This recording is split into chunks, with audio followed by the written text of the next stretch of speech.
It's a nice day at the beach as you watch the waves that are steadily coming in, recalling the same spot from decades ago. Suddenly, you realize the shoreline is gone. The sea is much closer to the community than ever before. Everyone, this is not just a comic story anymore. This is our reality. Climate change is impacting our daily lives, causing economy damage, and eroding our beaches. Did you know that 60% of Southeast Asia's GDP come from coastal economy? If these areas are damaged, the result and outcome will be unimaginable. So that is why we must determine the exact source and rate of the problem. But there are so many factors that we need to consider. Rising temperature, carbon dioxide concentration, and polar ice melt. To solve this problem, we need our eyes in the sky. Greeting everyone, my name is Poomjai. And my name is Parami. My name is Mira.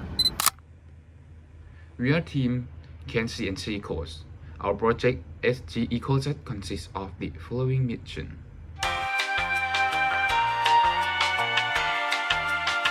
So about the primary objective that we're gonna do is measure surface temperature on ice caps, atmospheric carbon dioxide, and ice melt data. What about our secondary objective? Okay, now let's talk about the secondary objectives. With our onboard sensors, we can calculate the ice melt rate, track the temperature, and monitor shoreline reduction. By combining all this data, we create a comprehensive disaster risk assessment, giving governments, especially in Southeast Asia, and NGOs, the tools to predict disasters before they happen. Hey Radar, so how do we exactly build a climate monitoring powerhouse in the CubeSat with only a size of fruit? Here is the engineering concept behind SG EcoSat.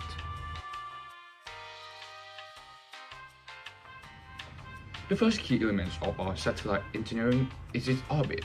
We use 450 km Sun-Synchronous Orbit, which allows us to capture photos and data in high resolution at the same point repeatedly.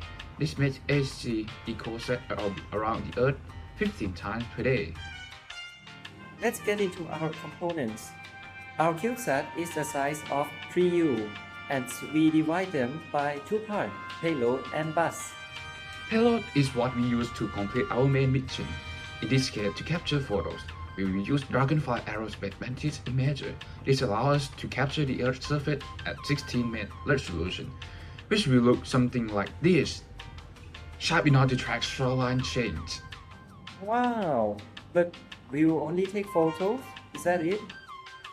Whoa, slow down there. We also integrated Argus 2000 spectrometers, which detect carbon dioxide and greenhouse gases concentrations, and it also detects the ice cap surface temperature too. Now for the bus system. We select all our components from the structural frame to the highest advanced computer with the maximum flight heritage. Exactly, that's why we choose Dara OBC, our onboard computer. Think of it as the brain. We use two of these for two purposes. One, to manage the whole satellite, and two, to manage and command our previously said payload. But of course, our brain needs power. So that is where our electrical power system, or EPS, comes in. Our solar panels can generate power with around 250 watt-hour per day, but we only need around 107, so we have a big margin of about 42% of what we actually need per day. This gives us higher flexibility on our mission, while the power is stored and distributed among the system. Nice! But how do we adjust our satellite to be able to capture the data from where we actually need it? That's why we choose synthetic ADCs combined with the vector navigation VN200. This allows us to precisely point our CubeSat to the area we want it. Basically, focus on a specific coastline or ice caps. We also care about the vehicle in SG EcoSat to conserve space environment. We have also integrated the ion thruster to be able to perform an deorbit in active mode. Great!